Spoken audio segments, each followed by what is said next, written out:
দেখো, কোনোই সেভাবে কোনো কারণ নেই। যেহেতু আমি তো পলিটিক্যাল পার্সন নই সেই সেন্সে, আমি হঠাৎ করেই এই দায়িত্বটা নিয়েছিলাম। এখন একটা টার্ম আমি সাকসেসফুলি করেও এসেছি, আর হয়তো কি কয়েক মাস বাকি আছে, কিছুদিন বাকি আছে। এবার ধরো আমাদের এই পরাজয়ের পরে আমার মনে হয়েছে নৈতিকতার কারণ থেকে যে আমি আমার দিক থেকে আমার স্ট্যান্ড পয়েন্টটা ক্লিয়ার করে দিই যে যদি বর্তমান পৌরপ্রধান, ওনার কাছেই আমি পাঠিয়েছি, কারণ ওনাকে আমি খুব রিগার্ড করি, কারণ আমাকে নিয়ে আসার পেছনে ওনার একটা গুরুত্বপূর্ণ ভূমিকা ছিল,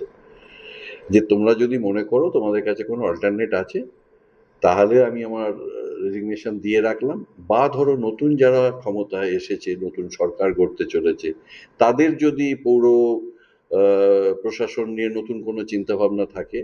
তো তাদের জন্য আমি আমার স্ট্যান্ড পয়েন্টটা ক্লিয়ার রাখলাম যে আপনাদের যদি মনে হয় কিছু চেঞ্জ ওভার করার, বা তাদের যদি মনে হয় তাহলেও তারা করতে পারে।